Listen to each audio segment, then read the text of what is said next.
What up, everybody? Welcome to the Live Good, Feel Better podcast, the podcast where we talk about health in a way that's practical, honest, and actually doable. I'm Joshua Gibson, a believer, husband, father, business owner, and someone who cares more about what's happening in real life over the highlight reels and what's going on social media, because we know that can be fake, all right? We're talking about what's going on for real, okay? Now, around here, we focus on simple habits that help you feel better day by day. Health can mean physical health, mental health, spiritual health, or financial health, all without the extremes or pressure of making you feel like you have to be perfect. Okay? That's the whole point of this podcast. It's not about perfection, but it is about progress, because we want to make one small step every day to get better, or even a half a step, just get better. Now, I don't want y'all to just listen to this podcast. I definitely want you to feel like you're a part of it. So if you have any questions or any success stories, you can DM those questions to the Instagram for this podcast, and also make sure you follow. That Instagram is live_good_feel_better_pod. Okay, you can tell somebody took my name, but that's what we had to roll with. You can also follow my personal juicing page, which is juicing_with_Josh. I do want to say this again, and I really want to hone in on this. This podcast is not about me being an expert by any means. I'm bringing on people who I feel have the expertise to teach me and to hopefully teach you guys who are tuning into this podcast. With that being said, and this is the first episode too, by the way, y'all. It's not the first episode I recorded, but this is going to be the first episode. So I'm really excited about this. Take a deep breath, settle in, and remember, it's not just me, but I want us to feel like this is a community and we are building this thing together. All right, before we get into the guest, we are going to go into the scripture for this season. Each season will actually be either 10 or 11 episodes. So for the first season, this is the scripture, and it's Colossians 3:23. Work willingly at whatever you do, as though you were working for the Lord and not for people. All right, now let's get into the introduction for the guest. Today's guest is living proof that courage, discipline, and authenticity can literally change your life. At age 38, she faced a life-altering diagnosis: congestive heart failure, high blood pressure, and prediabetes. At her heaviest, she weighed over 320 pounds, struggling just to move around her house, but she made a bold choice to completely transform her diet, embrace a fruit and juice-based lifestyle, and trust in her body's natural ability to heal. That choice didn't just restore her health, it gave her back her life, her energy, and over 150 pounds of freedom. Look, y'all, she doesn't just talk health, she lives it. Raw, real, and unapologetically honest. She's passionate about showing others how to take control of their life through mindset, food, and self-care. From completing a 60-day fruit and juice reset to building a year-long sustainable lifestyle, she is living proof that dedication and belief in yourself can transform your life. Get ready to hear a journey of transformation, perseverance, and hope that will inspire anyone to take control of their own health. Please help give me a warm but powerful welcome to Lena the Light. Hey! What's going on? Nothing much. Peace to you. Peace, love, light, and healing. How are you? I am doing well. I do want to say publicly, I know we talk behind the scenes, but thank you for being patient. We rescheduled this podcast twice, essentially. Yeah. But every single Third time time we is a both, charm. yes, every time we both had to reschedule anyway, so it lined up perfectly. So Thank you as so I much. stated in your introduction, we all know about the diagnosis you had with heart failure and high blood pressure and prediabetes. But before we get into that, let's talk about what your diet was like before you got the diagnosis, or even like how you grew up eating and what that was like. I'm going to tell you, my favorite meal when I was growing up used to be like hamburgers and macaroni and cheese. Yep. So, like a lot of people grew up eating a veggie for dinner. I was not one of those kids. Like, I was a kid who most nights, would make noodles or a sandwich. But as I got older, I I from the time that I turned 18, I was on and off a vegan, a vegetarian, but still very high carbs, lots of processed food, no matter what my overall diet was.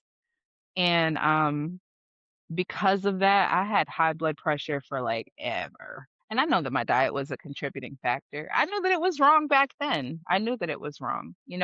Like how do we feel healthy when we're eating nothing but something that was created by a scientist? Exactly. Like processed food isn't even food. I heard on another podcast that God is the only person that can make food. Everything else is just a science project with a food label.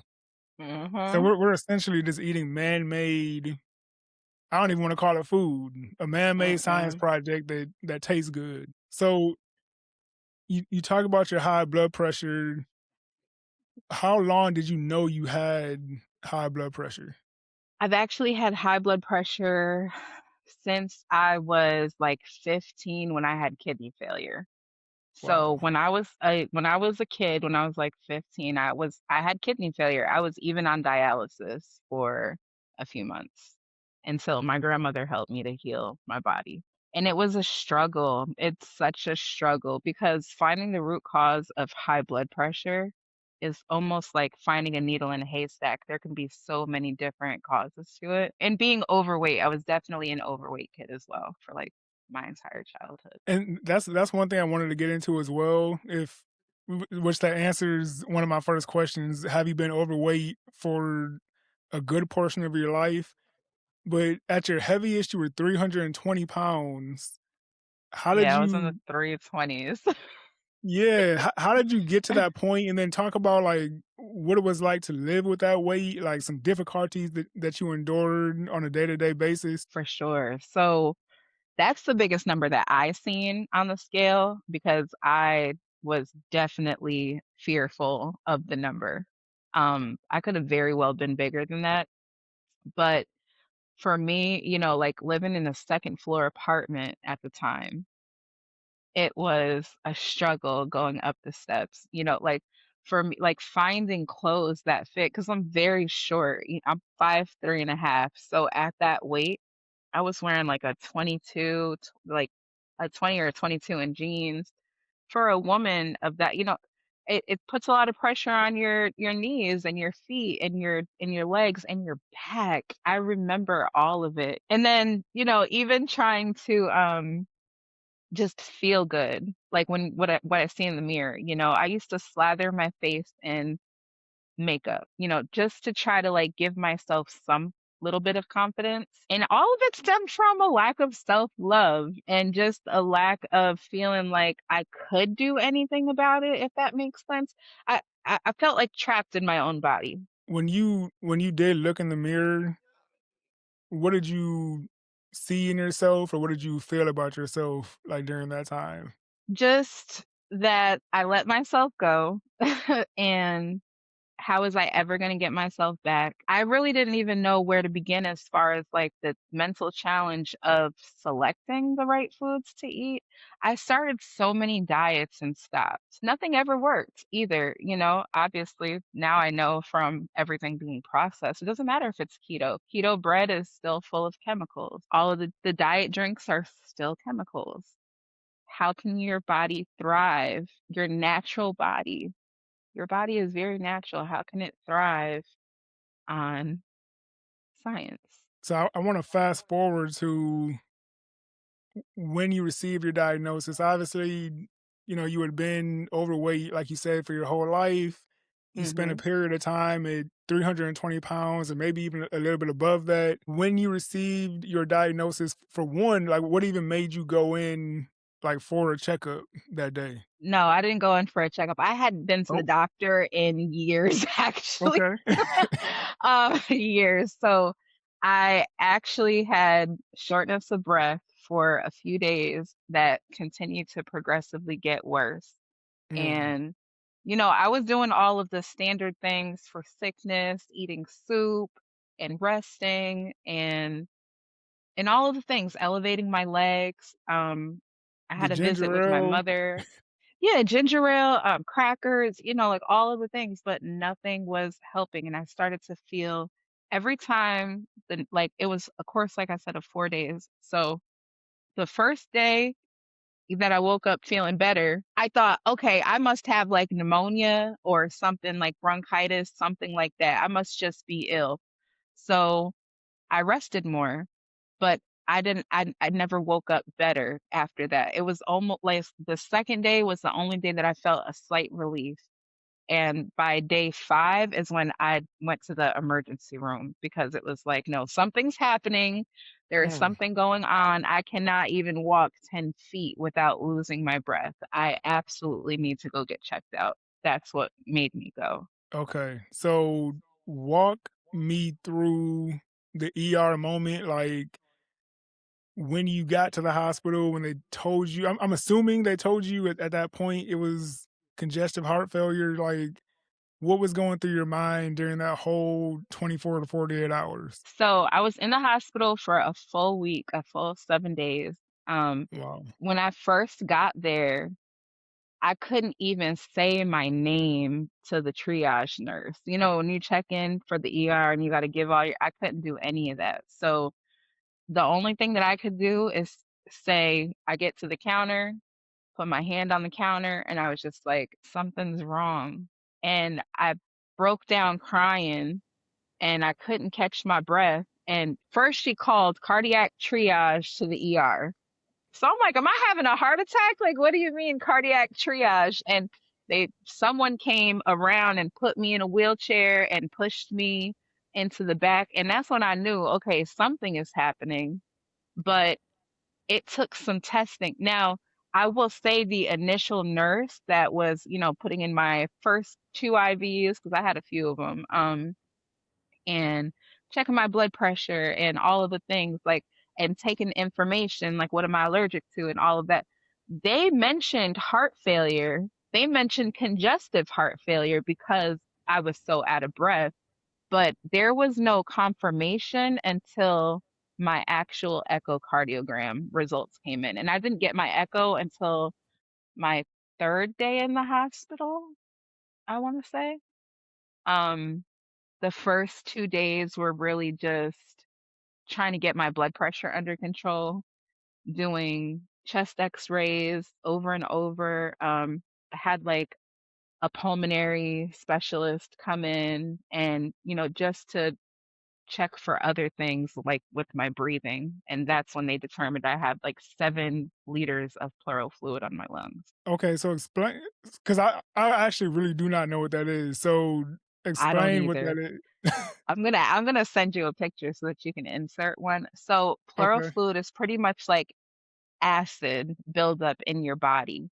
It looks a Mm, lot like deep colored urine, but it was like like literally like 7 liters. So, here I am, like I can't breathe, thinking that, but essentially I was drowning from the inside out. wow, that's a crazy Yeah, way to explain it. yeah. Drowning from the Essentially, inside that's what was out. happening. I was drowning from the inside out. So I had to go through a procedure before I could even get my echocardiogram, I guess for imaging purposes, where they drained through like a hair-like needle that they put in my back. They drained about 4 liters of that fluid off of me. And then after draining it, that's when I went and got my echocardiogram. And that's when they determined that my ejection fraction was at 15%.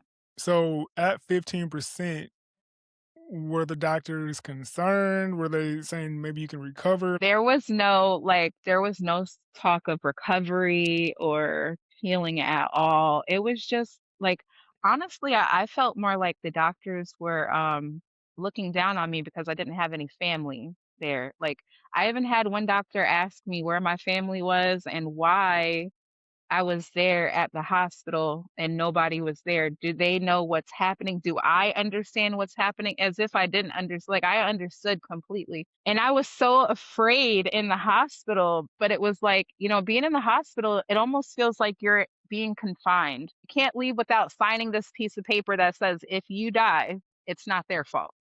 in my head, it's like, I have to be here. I have to be here. I have to see this through until the end, and there's nothing that I can do. Of course, I'm feeling claustrophobic. Like, I'm ready to go outside. I'm ready to get some fresh air. My body, regardless of how I felt, my body was not complying. Like, I absolutely could do nothing but lay down for that whole week that I was in the hospital. I think they started sending someone in to make me walk around the hospital, like, on day 6.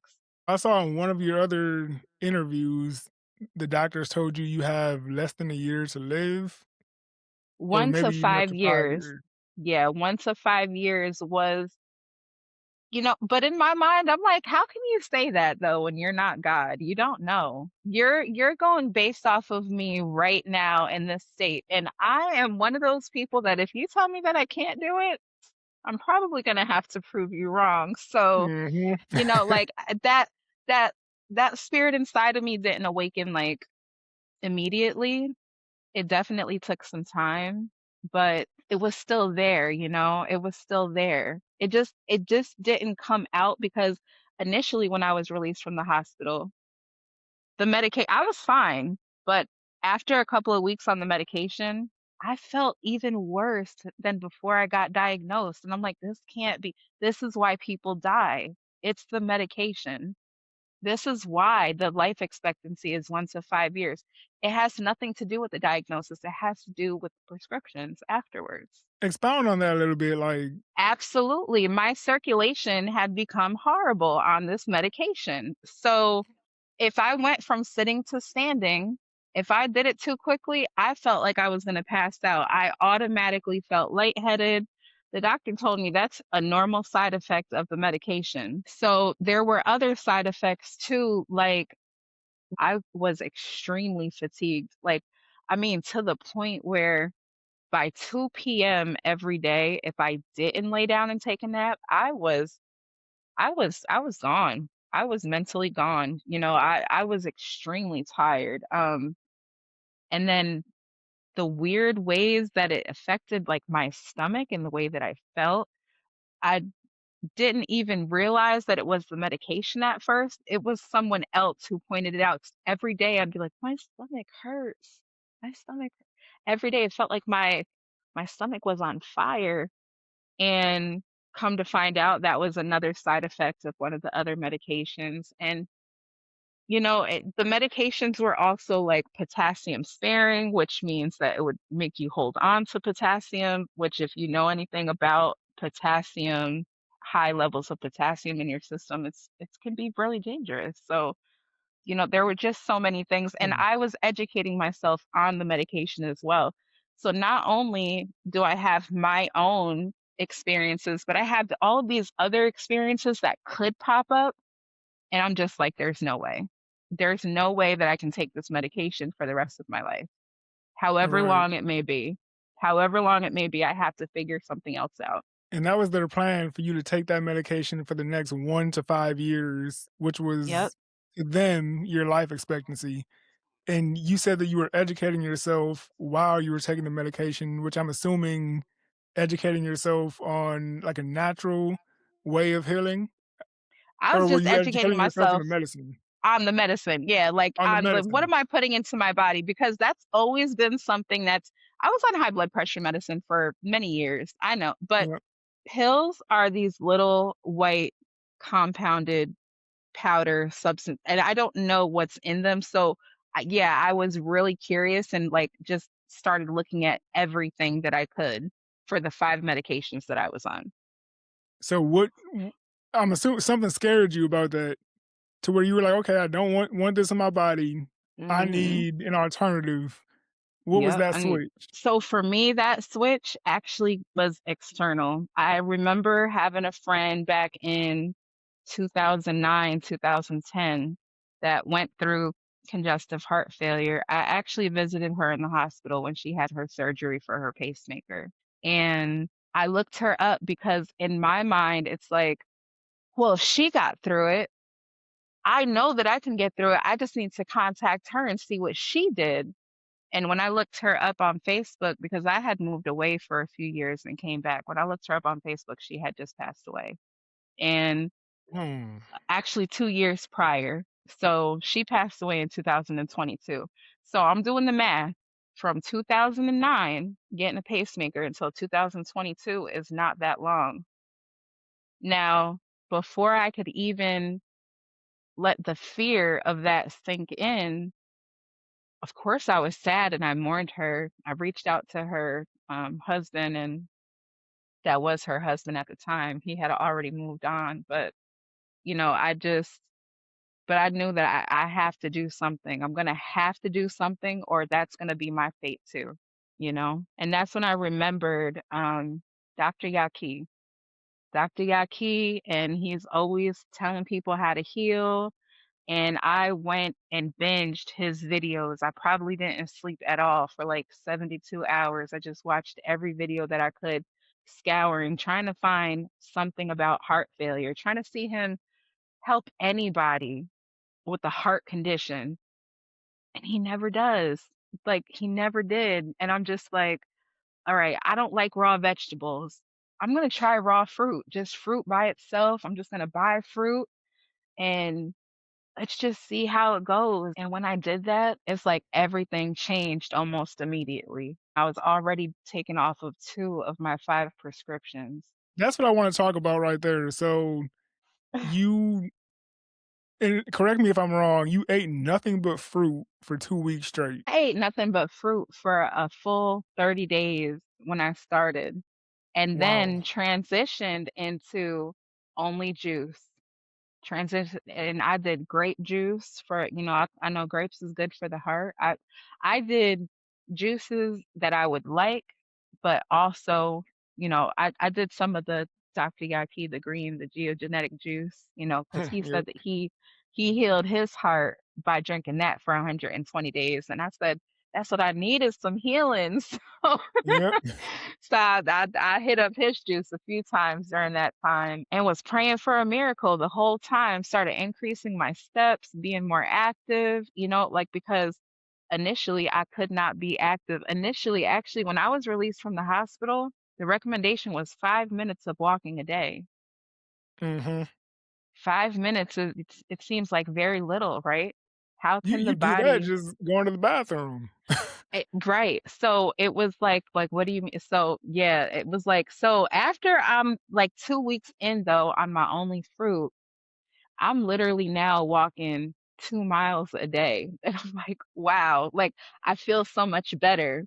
And I'm checking in with my doctors, and I'm getting blood work along the way because I'm a normal American like everybody else.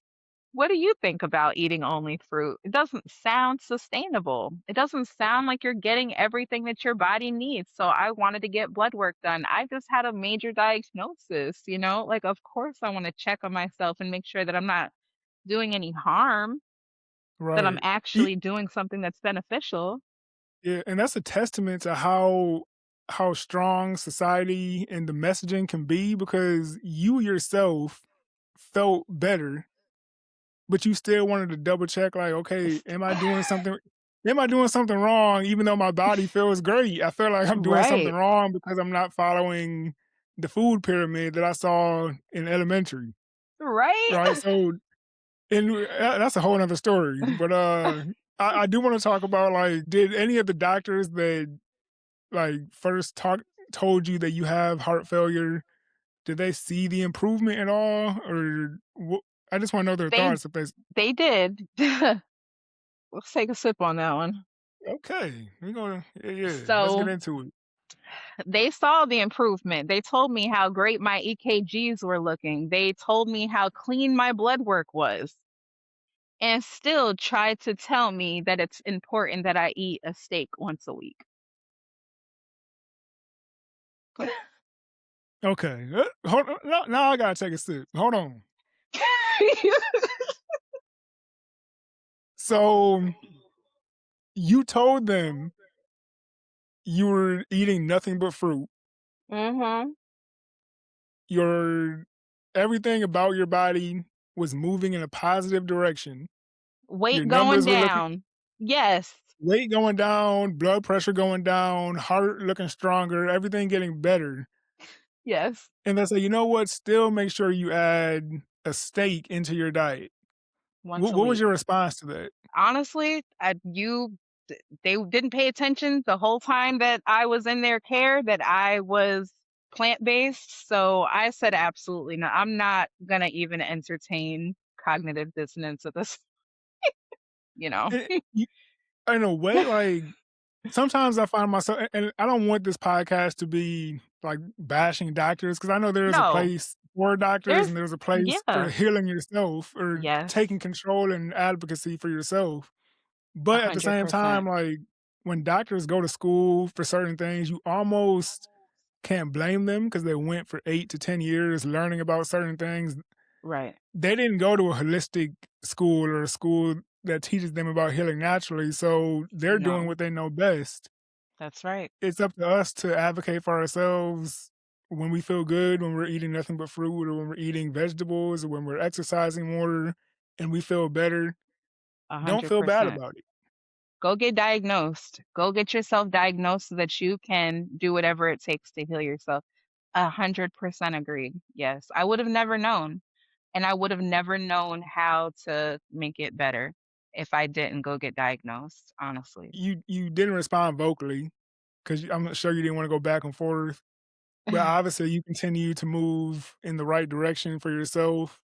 Yes. Do you still what is your diet? Are you a vegan or do you still just eat fruit or I'm still very much plant-based.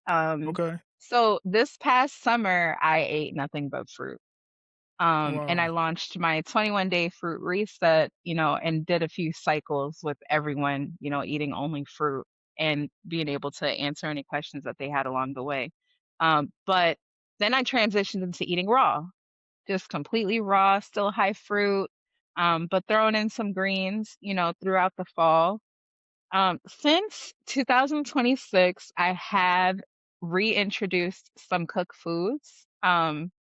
Mostly Okay. just lightly steamed veggies, including, broccoli, root vegetables, So just explain still. for people who don't know, what is a raw diet, and then what made you decide I am gonna go back to or not back, but I am gonna introduce lightly cooked food back into my diet. So for me, it was more about like the digestion. I just noticed that when I was eating high raw, if I ate like a lot of greens during a day, like sometimes the next day, just how I would feel, and I started doing more research, and certain vegetables are better lightly steamed for you. So for me, it was really just like personal preference and saying like it's been really cold in Florida. So eating raw is great, but I get really cold. Like and I drink tea every day, but man, it's different when you have like a nice hearty soup. I asked you earlier, like, how you felt when you looked in the mirror when you were at 320 pounds or when you were Mhm.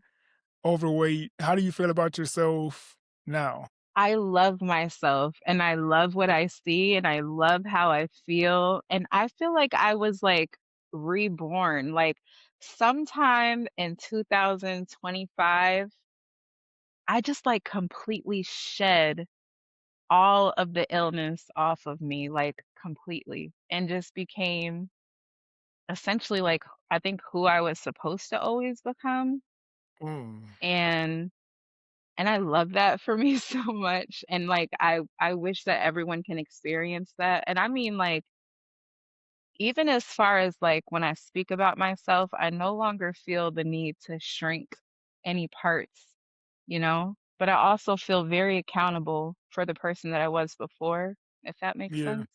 Yep. Um, I just don't feel the need to like over explain anymore. Like at this point, I just feel like I'm so comfortable with who I am. And I love that so much. Like I've never experienced that in my entire life. Maybe it happened when I turned 40. I've seen the videos where you do like daily affirmations in the mirror. What made you Hmm. start doing that? Did you do that before you lost the weight or was it after you lost the weight? What made you start Oh, doing yeah. that and what does that do for you? So I actually started my affirmations when I started eating only fruit because Okay. I realized very early on this healing, it was not going to be just about the organs of my body. It was gonna have to be about my emotions. It was gonna have to be about the way that I breathe. It's gonna have to really be about my central nervous system. Yep. Um, really like being able to like internalize things and like reflect more. So I included affirmations every day. I used to put little post-it notes around my entire house, like, you're beautiful, you're strong, you can do hard things, like all of the little, and then they got deeper and they evolved over time. But yes, the video that you're talking about, like I am in the mirror and I'm like, girl, you are so beautiful. I swear every time I look in the mirror, that's what I say to myself. And I'm like, Yeah. I need that. Like, don't we all deserve that though? Like, shouldn't you love what you see in the mirror? No matter what that reflection is, that's you. And you should love Amen. that. Yes. So you talk about how you feel about yourself, and I know this is beyond the numbers and everything, but your now correct me if I'm saying this wrong because I don't want to sound stupid, but it is what it is. When your ejection fraction, is that the right thing? Ejection Yeah. fraction jumped Yep. from 15% to 55%, and your heart went back down to normal size. Like, Hmm. what did that mean to you when you found that out? How did the doctors feel? Did you throw a party for yourself? Like, what was that moment like? So I'm sitting in the doctor's, little office, whatever, and I'm so excited. I'm beaming. I'm like, he's telling me, but he's not telling me like he's happy. He literally walks in the room and he's like, "Well, I thought I was going to be scheduling your pacemaker." Um, but Wow. get like this is where you're at, and you know, and that's great. And, so have a nice day. And I was just like, had to just remind him, like, can you put these notes in my chart, please? Because I want to make a video. I want to share this with my family. And I don't want to share it just verbally. I want to be able to show them where I was and where I am now Yeah. within this is just 90 days, like literally. So I was in the hospital and diagnosed in March. This all happened in June. Wait. So when you went to the ER, That was in 90 March. days later, your heart went from Mhm. 15% to 55% by just Yes. eating fruit, changing your diet, exercising. Mhm. And what I'm hearing Walking. is, again, not trying to be a conspiracy theorist or anything like that, but when he came in and he wasn't excited, like sometimes we have to remember, like hospitals are a business. Mhm. Because from human to human, what would not make you excited for somebody going from a 15% to 55% and increasing their health and the longevity of their life? The only thing I could think of is maybe some sort of incentive for him giving you the pacemaker. That's exactly how it felt for me personally. Like, and I understand, I get it because I just took money out of his pocket. This is job security. You when you say that this is a job for them, yes. So your illness is their job security. When you're sick, that's why they're managing your illness because they're profiting off of your illness. Essentially, if we really break it down, people get so excited for medications because this is something that they don't have to think about. Until then you're prescribed medications to deal with symptoms and side effects of your initial medications. And before you know it, you got 22 different pills that you have to take every day just to function normally. And then you're still not functioning normally because now Mm, your lymphatic system is getting backed up because now, you're constipated from your microbiome not being able to process everything, and then you're not being able to absorb nutrients properly because this is like literally killing the microbiome of your gut. So, I think that it's just more important that we as a people learn to stop depending on those medicines because we're the reasons why big pharma makes $3 trillion a year, not and million, not billion, but we're talking trillion. about trillion of them. Yeah. So if we weren't as sick and if we were more mentally strong, then we would be able to, you know what I'm saying, like fix these things ourselves naturally. We weren't supposed to ever be sick like that in the first place. I don't think that we were supposed to consume 99% of the chemicals that are in food anyway. And that's a whole nother episode I talking swear. about the back of ingredients. Like if it has more than 5 ingredients, like what Yeah. is that? If you can't pronounce what it is, if it looks like a science project, you shouldn't be comfortable putting it in your body, or you should at least want to research it to see what it is. Mhm. You said healing doesn't start on the plate, it starts in the mind. Yes, you have to have a mind. Imagine if the entire time that you are eating only fruit, if it doesn't start in your mind, you're feeling like this is a restriction. If the healing Mm, didn't start in your mind, everything that you're doing to heal yourself is going to feel like you're restricting yourself from what you truly want. So, what you truly want actually has to be healing. I don't think that like clocks for everyone, but yeah, like you have to, it has to start in your mind. You have to know that no matter what hurdle you experience, that you are going to continue on this journey to healing yourself, because it's not going to be easy. how easy is it for you now? Now I can do it without thinking at all. I don't have to put too much thought in what I'm going to eat in a day. You know, I wake up sometimes and I'm like, I'm just gonna have juice today. I'm not even gonna eat anything. It's so much easier. And that's what happens when you do start fasting and, cleansing yourself internally is these things now they do become less, you have to put less thought into it, Yeah, way less thought. Now it's the purpose of it becoming a lifestyle, right? So you don't have to think about exactly. it too much. Like with the fasting piece, you just saying you're gonna wake up and not eat anything. To a lot of people, that might sound crazy. Like, why would you wake up and choose not to eat anything? And this little research I've done, humans weren't made to eat 3 meals a day. No. Maybe sometimes not even eat in a day. I mean, that's even in the Bible. Like fasting is how you heal. Yes. So Yes. It truly when is. was the first time you fasted for 24 hours or even for a week? So for me, like especially after the heart failure, because I used to be an avid faster because I know the fasting, but the more you eat junk food, the more metabolically inflexible you are, and therefore your body wants the junk, right? We become addicted to that food. But after the heart failure, my initial fast, which I was intermittent fasting the entire time, don't get me wrong. Like, like eating between a 4 to 6 hour window every day. That definitely helped my healing. But my first intentional fast, like I did 36 hours on a water fast, was in November of that year. I gradually increased myself to a 5-day water fast in January of 2025 and worked my way up to a 14-day water fast in April of 2025.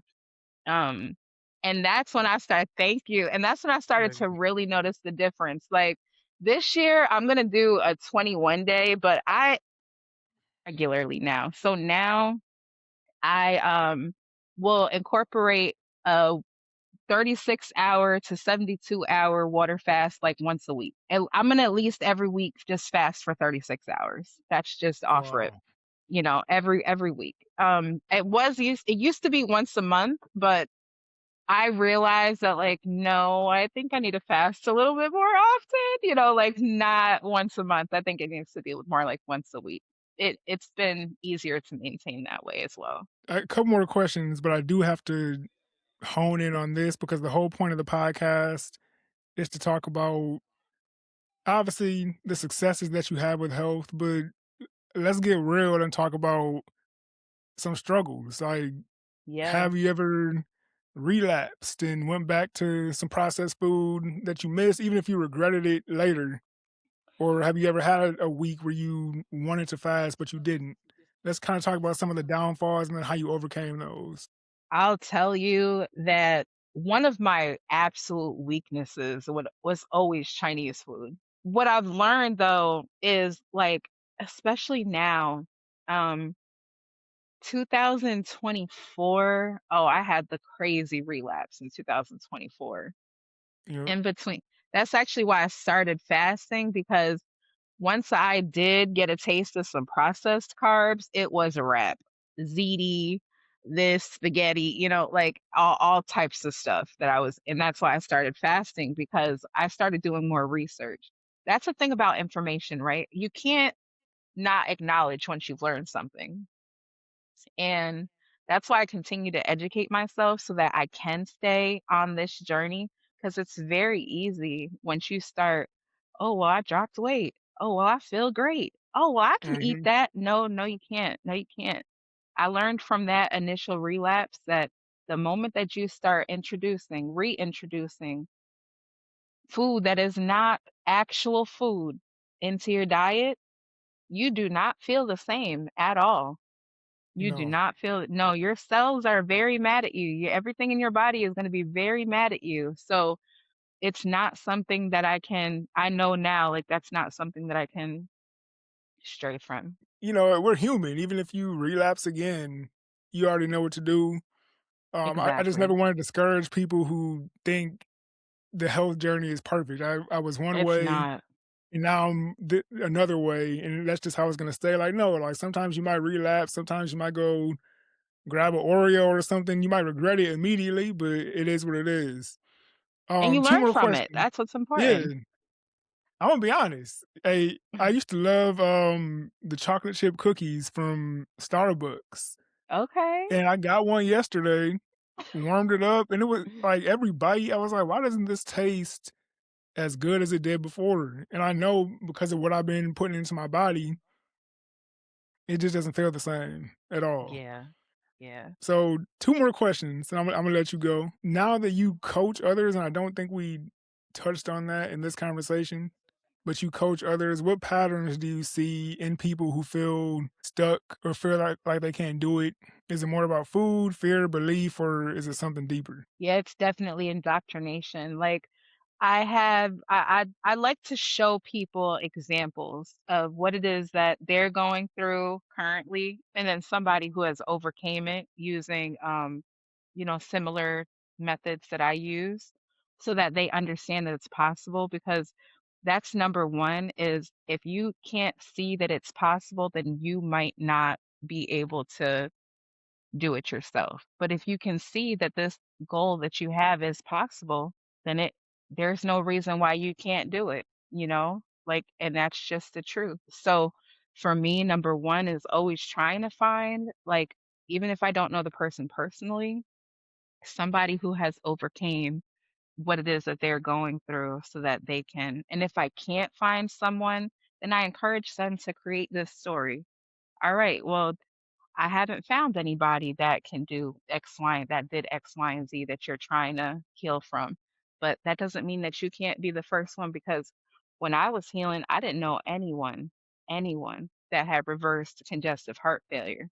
And I Googled and I searched and I asked people and I couldn't find anyone. So I had to create that story myself.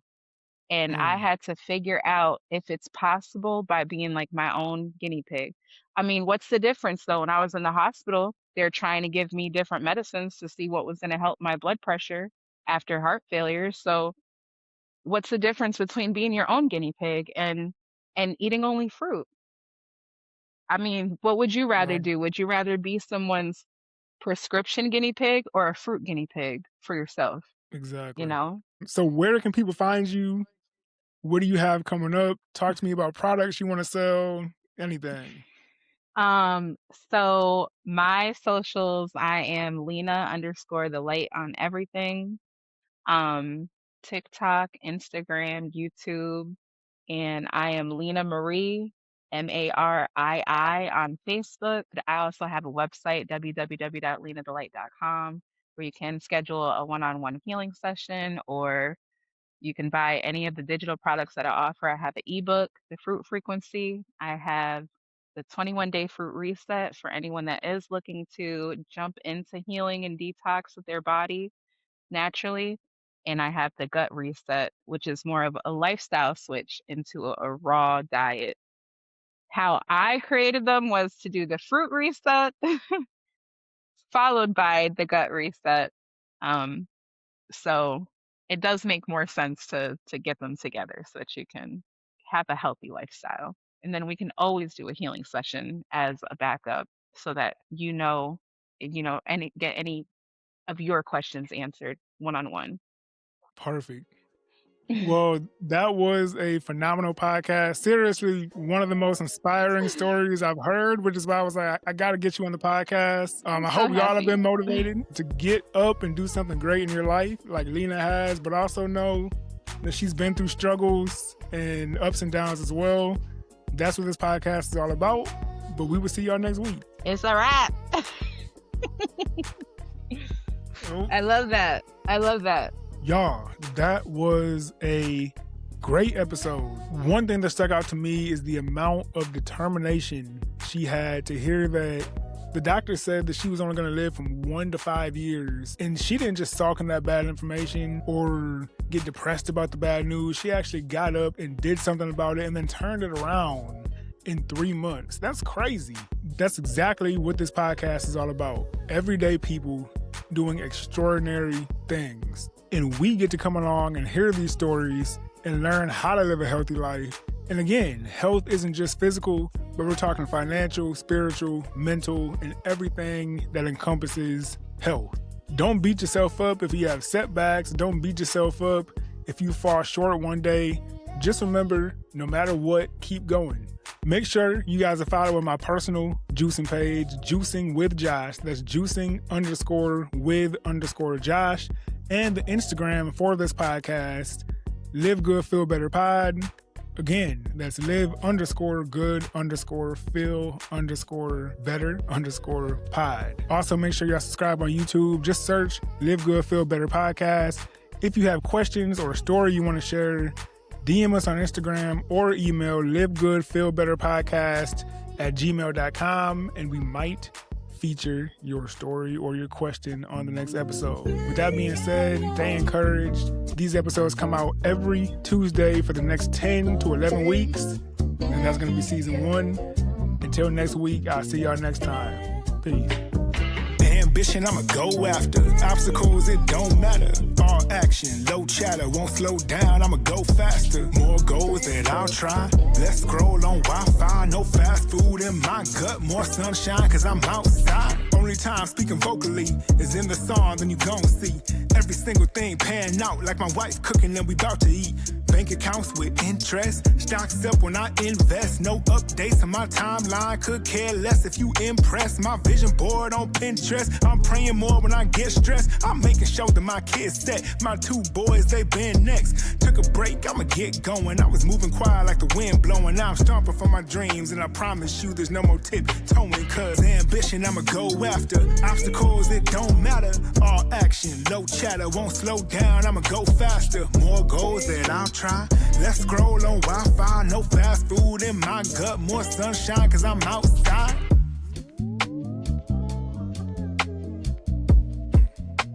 More sunshine, cause I'm outside.